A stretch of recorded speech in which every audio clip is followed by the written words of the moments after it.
আসসালামু আলাইকুম রহমতুল্লাহি ওয়া বারাকাতুহু। মুহাম্মদুর রাসূলুল্লাহ সাল্লাল্লাহু আলাইহি ওয়াসাল্লাম এই সাক্ষ্যটা দেওয়ার যে শর্তগুলো আছে সেই শর্তগুলো আমরা আলোচনা করব ইনশাআল্লাহ। কোরআনে কারীম এবং সহিহ হাদিস সমূহ দেখলে আমরা খুঁজে পাই যে মুহাম্মদুর রাসূলুল্লাহ সাল্লাল্লাহু আলাইহি ওয়াসাল্লাম এই সাক্ষ্যটা দিলে তাকে ৮টি শর্ত পূরণ করতে হয়। কয়টি শর্ত? ৮টি গুরুত্বপূর্ণ শর্ত আছে। যেই ৮টি গুরুত্বপূর্ণ শর্ত পূরণ করলে তার মুহাম্মদুর রাসূলুল্লাহ সাল্লাল্লাহু আলাইহি ওয়াসাল্লামের সাক্ষ্য দেওয়াটা পরিপূর্ণ হবে। আর একটি শর্ত যদি অনুপস্থিত থাকে তো তিনি কালেমার সাক্ষ্য দিলেও তার কালেমা পরিপূর্ণ হবে না, তার ঈমান পরিপূর্ণ হবে না। আমরা সংক্ষেপে এই ৮টি শর্ত আমরা একটা একটা করে আসি। ১ নম্বর যে শর্তটি সেটি হলো আল ইলমু বিমানাহা। ১ নম্বর হলো মুহাম্মদুর রাসূলুল্লাহ সাল্লাল্লাহু আলাইহি ওয়াসাল্লাম যে সাক্ষ্যটি আমি দিলাম এটার যথার্থ এলেম, অর্থাৎ মুহাম্মদুর রাসূলুল্লাহ সাল্লাল্লাহু আলাইহি ওয়াসাল্লাম সম্পর্কে আমার এলেম লাগবে, জ্ঞান লাগবে। খালি সাক্ষ্য দিয়ে বসে থাকলে হবে না।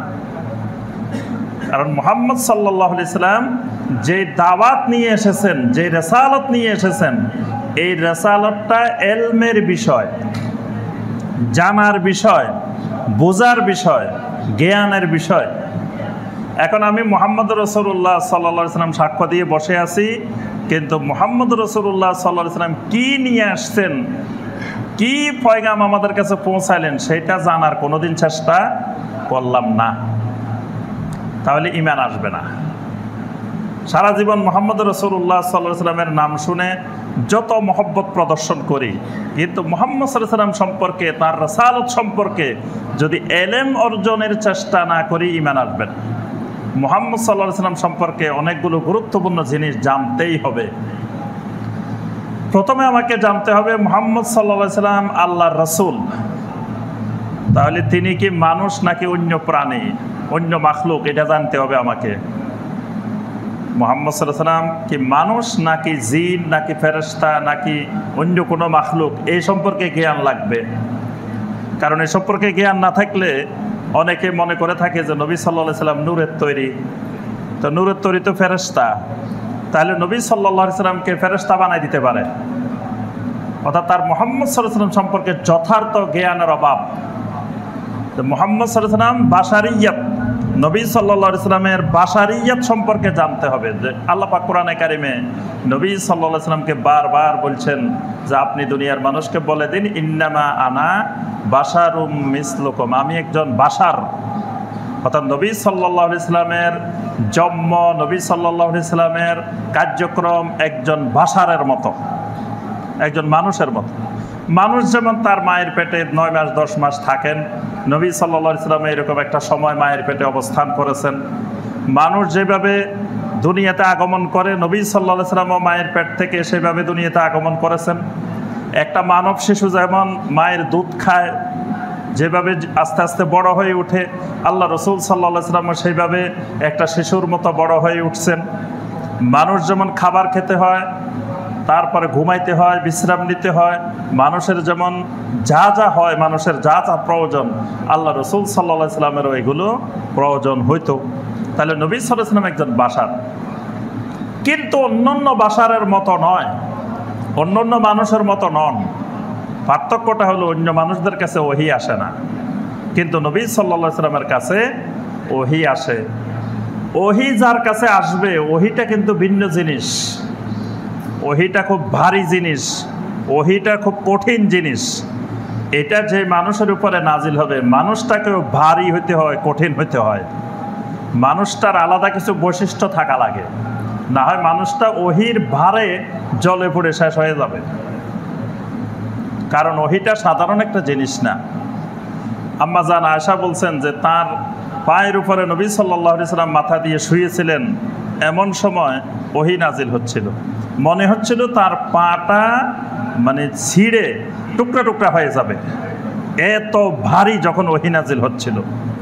একটা উটের পিঠে আল্লাহ রসুল সাল্লাল্লাহু আলাইহি ওয়াসাল্লাম বসেছিলেন, ওহী নাজিল হচ্ছে, উটটা মরে যাওয়ার উপক্রম হচ্ছিল। তাহলে ওহী সাধারণ একটা জিনিস না। এই জন্য আল্লাহ সুবহানাহু ওয়া তাআলা নবী সাল্লাল্লাহু আলাইহি ওয়াসাল্লামের মধ্যে কিছু সিফাতে জাতিয়া, কিছু সিফাতে খুলুকিয়া, কিছু জাতি সিফাত, কিছু চারিত্রিক সিফাত আল্লাহ রসুল সাল্লাল্লাহু আলাইহি ওয়াসাল্লামকে আল্লাহ পাক দিয়েছেন, যেটা অন্য মানুষকে দেন নাই। কারণ তার শরীরে ওহীর ভার বহন করতে হবে, তার উপরে ওহী নাজিল হবে। এই জন্য নবী সাল্লাল্লাহু আলাইহি ওয়াসাল্লাম বলেন যে তানামু আইনি ওয়ালা ইয়ানামু কালবি, আমার চোখ ঘুমায় কিন্তু আমার অন্তর ঘুমায় না। নবী সাল্লাল্লাহু আলাইহি ওয়াসাল্লামের চক্ষু ঘুমাইতো কিন্তু অন্তর ঘুমাইতো না। অন্য মানুষ ঘুমাইলে তার অন্তরও ঘুমায়, চোখও ঘুমায়, সব ঘুমায়, অন্তর জাগ্রত থাকে না। কিন্তু রাসূলুল্লাহ সাল্লাল্লাহু আলাইহি ওয়াসাল্লামের চোখ ঘুমাইতো কিন্তু অন্তর জাগ্রত থাকতো। নবী সাল্লাল্লাহু আলাইহি ওয়াসাল্লাম সালাতের মধ্যে, নামাজের মধ্যে সামনে যেমন দেখতেন পিছনেও দেখতেন। নবী সাল্লাল্লাহু আলাইহি ওয়াসাল্লাম নিজেই বলছেন, আল্লাহর কসম, ইন্নী লা আবসিরু মা ওয়ারাই, আমার পিছনে যারা আছে আমি তাদেরকে ঠিক তেমনভাবে দেখি সলাতের মধ্যে, অন্য সময় না, সব সময় না, শুধুমাত্র সলাতের মধ্যে। যখন আমি সলাতে দাঁড়াই তখন আমি সামনের দিকে যেভাবে দেখি পিছনের দিকেও আমি সেভাবে দেখি। সুবহানাল্লাহ। তাহলে এইরকম অসংখ্য সিফাত আছে নবী সাল্লাল্লাহু আলাইহি ওয়াসাল্লামের। নবী সাল্লাল্লাহু আলাইহি ওয়াসাল্লামের এই সিফাতগুলো সম্পর্কে জ্ঞান অর্জন করতে হবে। নবী সাল্লাল্লাহু আলাইহি ওয়াসাল্লামের কিছু হুকুক আছে, অধিকার আছে, এই অধিকারগুলো সম্পর্কে জানতে হবে। তারপরে নবী সাল্লাল্লাহু আলাইহি ওয়াসাল্লামের দালাইলুন নবুওয়া সম্পর্কে জানতে হবে। নবী সাল্লাল্লাহু আলাইহি ওয়াসাল্লামের আনিত ওহী সম্পর্কে জ্ঞান অর্জন করতে হবে।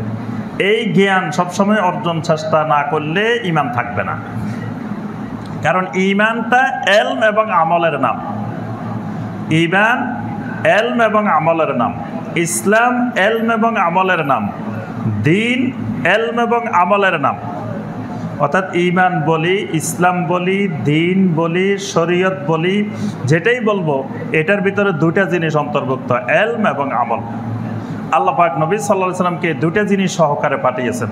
হুয়াল্লাযী আরসালা রাসূলাহু বিল হুদা ওয়া দীনিল হক। আল্লাহ পাক নবী সাল্লাল্লাহু আলাইহি ওয়াসাল্লামকে পাঠিয়েছেন হুদা এবং দ্বীনে হক দিয়ে। ইবনে আব্বাস রাদিয়াল্লাহু তাআলা আনহুমা বলেন, হুদা মানে ইলম, দ্বীনে হক মানে আমল। আল্লাহ পাক নবী সাল্লাল্লাহু আলাইহি ওয়াসাল্লামকে ইলম এবং আমল দিয়ে পাঠিয়েছেন। এই জন্য নবী সাল্লাল্লাহু আলাইহি ওয়াসাল্লামের উপরে ঈমান আনার প্রথম শর্ত হলো নবী সাল্লাল্লাহু আলাইহি ওয়াসাল্লামের ব্যাপারে ইলম অর্জন করতে হবে, জানতে হবে, বুঝতে হবে। না জানলে, না বুঝলে আবেগে নবী সাল্লাল্লাহু আলাইহি ওয়াসাল্লামকে কেন্দ্র করে শিরিকও করে ফেলতে পারে, বেদাতও করে ফেলতে পারে, এবং একসময় নবী সাল্লাল্লাহু আলাইহি ওয়াসাল্লামকে আল্লাহর সমপর্যায়ের, আল্লাহর মতো বানায় ফেলতে পারে। নাউজুবিল্লাহ, আল্লাহর অংশ বানায় ফেলতে পারে। অনেকে আল্লাহর জাতি নূরের তৈরি আল্লাহর অংশ বানিয়ে ফেলছে। অনেকে বানিয়ে ফেলছে যে মুহাম্মদ সাল্লাল্লাহু আলাইহি ওয়াসাল্লাম আল্লাহ থেকে জুদা না, আল্লাহ মুহাম্মদ সাল্লাল্লাহু আলাইহি ওয়াসাল্লাম থেকে জুদা না। নাউজুবিল্লাহ। কেউ কেউ বানায় ফেলছে যে আল্লাহ পাক নিজে মুহাম্মদ সাল্লাল্লাহু আলাইহি ওয়াসাল্লামের সূরতে পৃথিবীতে আত্মপ্রকাশ করছেন। নাউজুবিল্লাহ। অর্থাৎ অসংখ্য মানুষ শিরকের কবলে পড়ছে যে রাসূলুল্লাহ সাল্লাল্লাহু আলাইহি ওয়াসাল্লামকে কেন্দ্র করে, যে তাকে আল্লাহ বানায় ফেলছে। এই জন্য প্রথম কাজ হলো রাসূলুল্লাহ সাল্লাল্লাহু আলাইহি ওয়াসাল্লামের ব্যাপারে কি লাগবে? ইলম লাগবে, জানতে হবে, বুঝতে হবে তাকে। 2 নম্বর, ইস্তিকানুল কলবি বিহাদিহি শাহাদা। মুহাম্মদ রাসূলুল্লাহ সাল্লাল্লাহু আলাইহি ওয়াসাল্লাম এই সাক্ষ্যটা দিলে এই সাক্ষ্যটাকে অন্তরে গভীর ইয়াকিনের সাথে বিশ্বাস করতে হবে। খালি মুখে মুখে সাক্ষ্য দিলাম কিন্তু গভীরভাবে অন্তরে আমার বিশ্বাস স্থাপন হয় নাই, তাহলে ঈমান হবে না। অর্থাৎ এটাকে অন্তর পর্যন্ত পৌঁছাইতে হবে, শুধু মুখের মধ্যে থাকলে হবে না। আল্লাহ পাক কোরআনে কারিমে সূরা আল হুজুরাতের 15 নম্বর আয়াতে বলছেন, ইন্নামাল মুমিনুনা আল্লাযীনা আমানু বিল্লাহি ওয়া রাসূলিহি সুম্মা লাম ইয়ারতাবু। যে ঈমানদার তো শুধু তারাই যারা আল্লাহ এবং তার রাসূলের উপরে ঈমান আনে, সুম্মা লাম ইয়ারতাবু, এরপরে তারা বিন্দু মাত্র সন্দেহ পোষণ করে না। এই বিন্দুমাত্র সন্দেহ থাকলে সারা জীবন মুহাম্মদ রাসূলুল্লাহ সাল্লাল্লাহু আলাইহি ওয়াসাল্লাম সাক্ষ্য দিলেও ঈমান আসবে না। ইয়াকিন লাগবে, দৃঢ় বিশ্বাস, একেবারে কঠিন বিশ্বাস অন্তরের মধ্যে। বিশ্বাসটা 2 ধরনের, একটা গলার উপরে থাকে, একটা গলার নিচে থাকে। বিশ্বাসটা 2 ধরনের থাকে, একটা গলার উপরে, একটা গলার নিচে। তো গলার উপরে যতক্ষণ থাকে ততক্ষণ এটা ঈমান হয় না। গলার নিচে গেলে কাল পর্যন্ত পৌঁছলে তখন এটা ঈমান হয়। এই জন্য আল্লাহ পাক সূরা আল হুজুরাতের মধ্যে বলছেন ক্বালাতিল আরাবু আমান্না কুল লাম তুমিনু, বেদুইনেরা বলে আমরা ঈমান আনছি, আল্লাহ বলছে তোমরা বলিও না যে আমরা ঈমান আনছি, বলো ওয়ালাকিন কুলু আসলামনা, বলো যে আমরা ইসলাম গ্রহণ করছি। ওয়ালাম্মা ইয়াদখুলিল ঈমানু ফি কুলুবিকুম, কারণ ঈমান এখনো তোমাদের অন্তর পর্যন্ত পৌঁছে নাই। অন্তর পর্যন্ত কিভাবে পৌঁছে? অন্তর পর্যন্ত পৌঁছার মাধ্যম হলো, যেমন কোনো ব্যক্তি, আপনি যদি বলেন ভাই যে আমি আপনাকে 50 টাকা দিয়ে একটু বিষ কিনে দিই, বিষ একটু খাই দেখেন, এটা খাইলে নাকি মানুষ মরে যায় আমরা শুনছি, তো একটু পরীক্ষা করে তো দেখা দরকার, জীবনে যে জিনিস খান নাই দেখেন না, একবার খাই দেখেন সত্য না মিথ্যা যাচাই করা দরকার। অনেকে বলে যে ভাই হারাম কাজও একবার করে দেখা লাগে, আসলে এটা কি, তো এটাও একবার খাই দেখেন যে এটা বাঁচে না মরে না কি হয়, দেখবেন আপনি পুরা মৌলভীবাজার ঘুরে আসেন, একজন মানুষও রাজি হবে না যে এটা একটু খাই দেখি না, অসুবিধা কি, যা হয় পরে দেখা যাবে, কিন্তু কেউ রাজি হবে না। কেন রাজি হবে না? এটা খাইলে যে মরে যাবে এটা তার অন্তর পর্যন্ত পৌঁছে গেছে, এই বিশ্বাসটা অন্তর পর্যন্ত পৌঁছে গেছে, এটা গলার উপরে না, এটা গলার নিচে পৌঁছে গেছে। এই জন্য তাকে ফ্রি খাওয়াইলেও সে রাজি হবে না। আরেকটা লেখা আছে ধূমপান বিষপান, দেখবেন সিগারেটের বক্সে উপরে দিয়ে লেখা আছে না ধূমপান বিষপান লেখা আছে, তো ধূমপান বিষপান, তাহলে বিষপান করা যেরকম ধূমপান করা তো এরকম একই রকম, এটাই তো বোঝানো হচ্ছে। বিষপান পুরো মৌলভীবাজার ঘুরে একটা লোকের খাওয়াইতে পারবেন না, আর প্রতিদিন মৌলভীবাজার জেলায় লক্ষ লক্ষ টাকার ধূমপান হয়, সিগারেট কিনে পকেটের টাকা কিনে খায়। তাহলে কেন খাচ্ছে? বিষটা খাচ্ছে না, ধূমপান কেন করতেছে? অর্থাৎ ধূমপানের ব্যাপারে তার ইয়াকিন হইল গলার উপরে। তার কথা হইল যে মিয়া ধূমপান না করিও তো কত মানুষ হার্ট অ্যাটাক হচ্ছে, ধূমপান করলে কি হয়? ধূমপান না করলেও আপনার হার্ট অ্যাটাক হতে পারে, স্ট্রোক হতে পারে, ধূমপান করলে তেমন কিছু হয় না। মানে ওই বিশ্বাসটা তার অন্তর পর্যন্ত পৌঁছে না, এটা গলার উপরে রয়েছে। এটাই হলো, এটাকে বলা হয় ইয়াকিন। একজন মানুষের সামনে আপনি দুইটা পরীক্ষা করে দেখেন, রাতে 3টা একজনের ফ্লাইট, এই লোকটা যদি 12টার সময় ঘুমায়, তো এই লোক 3টা পর্যন্ত 3 ঘন্টার মধ্যে সে 10 বার 20 বার উঠে যাবে, লাফ মেরে উঠে যাবে, আর গড়ি দেখবে কোনখান থেকে, যাতে বিমানটা কোনো অবস্থায় তার মিস হওয়ার সম্ভাবনা না থাকে। কারণ কি? তার অন্তরে বিশ্বাস ঢুকছে এটা মিস হলে আমার অনেক ক্ষতি হতে পারে। কিন্তু ফজরের নামাজের টাইম চলে যায়, সূর্য উঠে 8টা বাজে যায়, তাও ওঠে না লোকটা। কারণ কি? সে তো এটাও জানে যে ফজরের নামাজ না পড়লে জাহান্নামে যাওয়া লাগবে, এই এলামও তো তার আছে। কে জানে না? এই মৌলভীবাজার জেলায় একজন মানুষ খুঁজে পাবেন যে জানে না যে ফজরের নামাজ না পড়লে তাকে জাহান্নামে যাওয়া লাগবে, এই কথা জানে না। এরকম মানুষ আপনি খুঁজে পাবেন না, সবাই জানেন, কিন্তু তার এই জানাটা ইয়াকিন পর্যন্ত পৌঁছে নাই, অন্তরের গভীরে পৌঁছে নাই, এটা গলার উপরে রয়েছে জানাটা।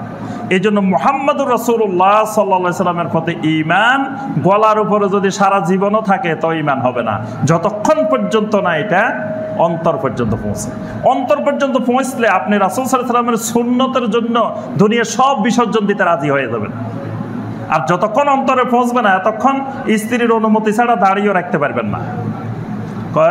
শায়েখ একটু দোয়া করেন, আপনার বাবি তো অনুমতি দেয় না, তো বাবি দাঁড়িয়ে রাখার অনুমতি দেওয়ার কে? বাবিকে এই অনুমতির জন্য গেলে তো আপনার ইমানে চলে যাবে, কারণ দাঁড়িয়ে রাখার হুকুম তো বাবির না, এটা আল্লাহ এবং আল্লাহ রসুলের নির্দেশ।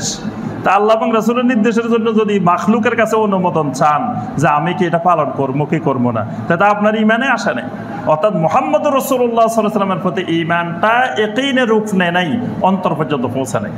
তাহলে 2 নম্বর শর্ত ইয়াকিন। 3 নম্বর শর্ত আল ইনকিয়াদু লাহা যাহিরান ওয়া বাতিনান, প্রকাশ্যে গোপনীয় সর্বাবস্থায় রাসূলুল্লাহ সাল্লাল্লাহু আলাইহি ওয়াসাল্লামের কাছে আত্মসমর্পণ করতে হবে, রাসূলুল্লাহ সাল্লাল্লাহু আলাইহি ওয়াসাল্লামের সুন্নাহর কাছে আত্মসমর্পণ করতে হবে। আল্লাহ পাক সূরা আন-নিসার 65 নম্বর আয়াতে বলেন ফালা ওয়া রাব্বিকা লা ইউমিনুন, আল্লাহর কসম তোমরা ততক্ষণ পর্যন্ত কেউ ঈমানদার হতে পারবে না হাত্তা ইউহাক্কিমুকা ফীমা শাজারা বাইনাহুম, আমার রাসূল যেই ফয়সালা দিবেন সেই ফয়সালা যতক্ষণ পর্যন্ত পরিপূর্ণরূপে মেনে নিতে না পারবে এতক্ষণ তোমরা ঈমানদার হতে পারবে না। তাহলে নবী সাল্লাল্লাহু আলাইহি সাল্লামের আনুগত্যটা করতে হবে একেবারে পরিপূর্ণ নিঃশর্ত। দুনিয়ার অন্য মানুষের আনুগত্য করতে হলে শর্তযুক্ত, তার কথাটা কোরআন সুন্নাহর সাথে মিললে আমি আনুগত্য করব, না মিললে করব না। কিন্তু আল্লাহ রাসূল সাল্লাল্লাহু আলাইহি সাল্লামের আনুগত্য করতে হবে নিঃশর্তভাবে। নবী সাল্লাল্লাহু আলাইহি সাল্লামের হাদিসে, সহিহ হাদিসে পাওয়া গেলে সেটা আমার বিবেকে ধরুক আর না ধরুক, কারো সাথে মিলুক আর না মিলুক, আমাকে আনুগত্য করতে হবে আল্লাহ রাসূল সাল্লাল্লাহু আলাইহি সাল্লামের। এখন যদি বলি যে না, আল্লাহ রসুলের হাদিসে থাকলে থাকুক, আমাদের মুফতি সাহেব কইতেছে না এটা করা যাবে না, তাহলে হাদিসের চেয়ে মুফতি সাহেব বড় হয়ে গেছে, আল্লাহ রসুল সাল্লাল্লাহু আলাইহি সাল্লামের চেয়ে আমার মুফতি সাহেব বড় হয়ে গেছে, বাস আমার ভিতরে এখনো ঈমান আসে নাই। এই জন্য 3 নম্বর শর্ত আলেন কিয়াদুলাহা যাহিরান ওয়া বাতিনান, প্রকাশ্যে গোপনে রাসূলুল্লাহ সাল্লাল্লাহু আলাইহি সাল্লামের সুন্নতের সামনে, নির্দেশের সামনে পরিপূর্ণ আত্মসমর্পণ করতে হবে। 4 নম্বর শর্ত হলো আল কাবুল বিহা, নবী সাল্লাল্লাহু আলাইহি সাল্লামের সহিহ হাদিসের মাধ্যমে যা পাওয়া যাবে এইগুলা সবগুলাকে কবুল করে নিতে হবে, গ্রহণ করে নিতে হবে। একটাকেও অগ্রহণ করা যাবে না, যে এটা মানলাম না, 99টা মানছি, একটা মানব না, তার ভিতরে ঈমান আসে নাই।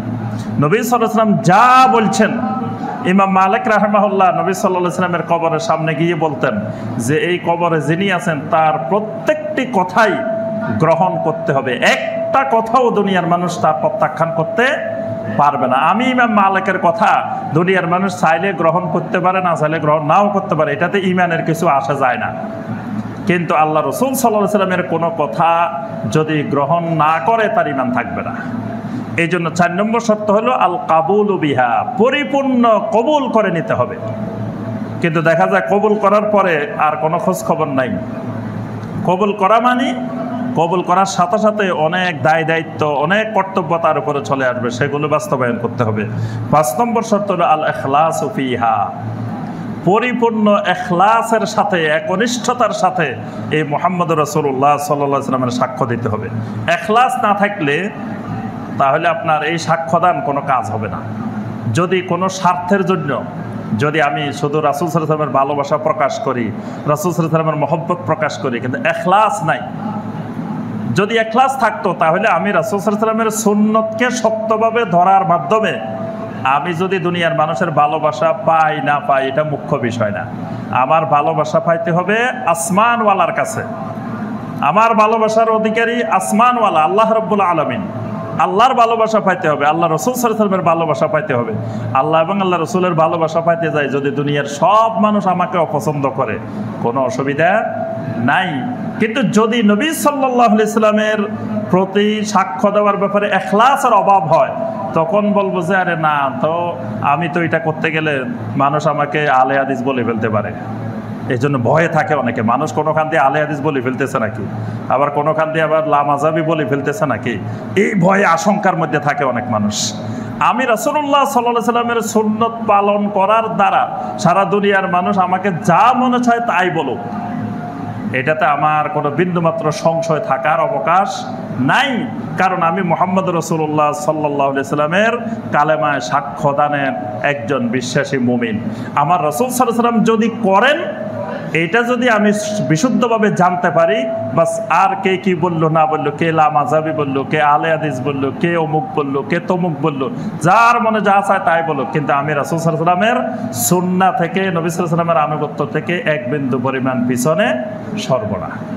এটা মুহাম্মদ রাসূলুল্লাহ সাল্লাল্লাহু আলাইহি সাল্লামের ঈমানের শর্ত, গুরুত্বপূর্ণ শর্ত। 6 নম্বর হলো as-সিদকু ফিহা, রাসূলুল্লাহ সাল্লাল্লাহু আলাইহি সাল্লাম যা নিয়ে এসেছেন সব কিছুকে সত্যায়ন করতে হবে। একটা জিনিসকেও রাসূলুল্লাহ সাল্লাল্লাহু আলাইহি সাল্লামের মিথ্যা বা বাতিল প্রমাণ করা যাবে না। নবী সাল্লাল্লাহু আলাইহি সাল্লামের হাদিসকে কোনো যুক্তি দিয়ে, কোনো আকল দিয়ে প্রত্যাখ্যান করার অধিকার কারো নাই। রাসূলুল্লাহ সাল্লাল্লাহু আলাইহি সাল্লাম বলতেছেন, যখনই তুমি মসজিদে ঢুকবা তখন কি করবা? বসার আগে 2 রাকাত নামাজ পড়বা। যখনই মসজিদে ঢুকবে তখন কি করবে? বসার আগেই 2 রাকাত সালাত আদায় করবে। এখন আমি বলতেছি না, আমি তো অনেক দূরের থেকে আসছি, অনেক কষ্ট করে আসছি, সাথে সাথে নামাজে দাঁড়ায় গেলে আমার কষ্ট হতে পারে, আমি একটু বসে বিশ্রাম নিই, তারপরে নামাজ পড়ব। তাহলে রাসূলুল্লাহ সাল্লাল্লাহু আলাইহি সাল্লামের হাদিসকে আমার আকল দিয়ে, যুক্তি দিয়ে প্রত্যাখ্যান করলাম। আল্লাহ রসুল বুঝতেন না মনে হয়, আমি যে দূরের থেকে আসবো আমার যে কষ্ট হবে, এটা আল্লাহ রসুল সাল্লাল্লাহু আলাইহি সাল্লাম মনে হয় বুঝেন নাই। এই জন্য আল্লাহ রসুল বলছেন যে মসজিদে ঢুকলে বসার আগে 2 রাকাত পড়বে। দেখবেন অনেক মুসলিম ভাইয়েরা আছেন মসজিদে ঢুকে 2 রাকাত পড়ে না, আসি বসে যায়। কতক্ষণ বসে থাকে, তারপরে উঠে নামাজ পড়ে। জিজ্ঞেস করলে ভাই কি বসলেন না, বসে গেলেন যে? অনেক দূর থেকে আসছি, অনেক কষ্ট হয়েছে তো একটু বসে বিশ্রাম নিলাম তারপরে।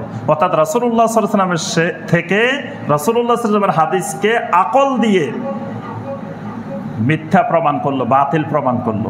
এখানে তার সিদকের অভাব, সত্যায়নের অভাব।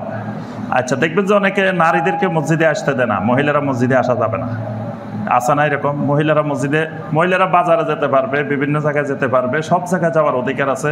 কমিউনিটি সেন্টারে যায় একসাথে বসে খাওয়া দাওয়া করতে পারে, সব জায়গায় যেতে পারে, সব জায়গায় আছে। এবং বাংলাদেশের রাজনীতিতেও 30% মহিলা থাকা বাধ্যতামূলক, সেখানেও থাকবে, সব জায়গায় থাকতে পারবে, কোনো অসুবিধা নেই, শুধু মসজিদে আসা যাবে না। অথচ রাসূলুল্লাহ সাল্লাল্লাহু আলাইহি ওয়াসাল্লামের মসজিদ, সাহাবায়ে কেরামের মসজিদ, খোলাফায়ে রাশেদিনের মসজিদে মহিলাদের প্রত্যেক মসজিদে অংশ ছিল। তাহলে এখন আসা যাবে না কেন? এবং অসংখ্য হাদিস যেখানে নবী সাল্লাল্লাহু আলাইহি ওয়াসাল্লাম স্বামীদেরকে বলছেন, খবরদার তোমাদের স্ত্রীরা মসজিদে যেতে চাইলে তোমরা বাধা দিও না। এখন আমরা আসতে দিচ্ছি না কেন? যে আমাদের কথা হলো মসজিদে আসলে ফিতনা হইতে পারে, ফিতনা সৃষ্টির সম্ভাবনা আছে। তাহলে রাসূলুল্লাহ সাল্লাল্লাহু আলাইহি ওয়াসাল্লাম এই ফিতনার কথা বুঝতে পারেন নাই। আমরা এসে বুঝে গেছি যে এখন মহিলারা আসলে ফিতনার সম্ভাবনা আছে। এজন্য মহিলারা সব জায়গায় গেলে ফিতনা হবে না, মসজিদে যদি আসে ফিতনা হইতে পারে। কারণ মসজিদে যে মানুষগুলো আসে এরা ভালো না মানুষ, অন্য জায়গার মানুষ ভালো, এত ফিতনা হয় না। মসজিদে যারা আসে এরা ভালো না, এখানে ফিতনার সৃষ্টির সম্ভাবনা আছে। তাহলে বোঝা গেল রাসূলুল্লাহ সাল্লাল্লাহু আলাইহি ওয়াসাল্লামের হাদিসকে আকল দিয়ে, যুক্তি দিয়ে প্রত্যাখ্যান করা হচ্ছে। এইটাই হলো সিদক, মানে নবী সাল্লাল্লাহু আলাইহি ওয়াসাল্লামের প্রত্যেকটি কথাকে, হাদিসকে সত্যায়ন করতে হবে। এটাকে ব্যাখ্যার মাধ্যমে, যুক্তির মাধ্যমে প্রত্যাখ্যান করা যাবে না। 7 নম্বর যেটা আল মাহাব্বা, নবী সাল্লাল্লাহু আলাইহি ওয়াসাল্লামের প্রতি এই সাক্ষ্য দেওয়ার সাথে সাথে রাসূলুল্লাহ সাল্লাল্লাহু আলাইহি ওয়াসাল্লামের প্রতি, রাসূলুল্লাহ সাল্লাল্লাহু আলাইহি ওয়াসাল্লামের সুন্নাহর প্রতি, রাসূলুল্লাহ সাল্লাল্লাহু আলাইহি ওয়াসাল্লামের সুন্নাহর অনুসারীদের প্রতি পরিপূর্ণ মহব্বত থাকতে হবে। যদি আমি এমনি মুহাম্মদ সাল্লাল্লাহু আলাইহি ওয়াসাল্লামের উম্মত হিসেবে দাবিদার, কিন্তু একজন সুন্নতের অনুসারীকে আমার পছন্দ হয় না, ভালো লাগে না। কারণ কি কয়, তো দাড়িওয়ালা মানুষ আমার পছন্দ না। বাস বুঝতে হবে মুহাম্মদ রাসূলুল্লাহ সাল্লাল্লাহু আলাইহি ওয়াসাল্লামের প্রতি ঈমান তার অন্তরে এখনো ঢুকে নাই, শর্ত এখনো আসে নাই। কারণ যখনই সাক্ষ্য দিব, তখন যত পৃথিবীতে সুন্নতের অনুসারী সারা দুনিয়াতে যতজন আছে আহলুস সুন্নাহ, সকলকে আমি অন্তর থেকে মহব্বত করব। এই মহব্বত অটোমেটিক আসতে হবে, এটা ঈমানের অনিবার্য ফসল। যদি না আসে, বুঝতে হবে আমার ভিতরে এখনো মুহাম্মদ রাসূলুল্লাহ সাল্লাল্লাহু আলাইহি ওয়াসাল্লামের ঈমান ঢুকে নাই। 8 নম্বর যেটি, সেটি হলো আল ঈমানু বিহা ওয়াল কুফর বিমা ইউনাকিদুহা। নবী সাল্লাল্লাহু আলাইহি ওয়াসাল্লামের রিসালাতের বিপরীত, সুন্নতের বিপরীত যত জিনিস আছে সবগুলাকে না করে দিতে হবে। নবী সাল্লাল্লাহু আলাইহি ওয়াসাল্লামের সুন্নতের অনুকূলে যা আছে সবগুলাকে হাঁ করতে হবে। নবী সাল্লাল্লাহু আলাইহি ওয়াসাল্লামের সুন্নতের প্রতিকূলে, বিপরীতে যা আছে সব না করে দিতে হবে। সুন্নতের বিপরীতে কি আছে? বেদাত, আকীদার বেদাত, আমলের বেদাত, সংস্কৃতিগত বেদাত, যত রকমের বেদাত আছে সমস্ত বেদাতকে আমার বিশ্বাস থেকে, আমার আমল থেকে, আমার চিন্তা চেতনা থেকে দূর করে দিতে হবে।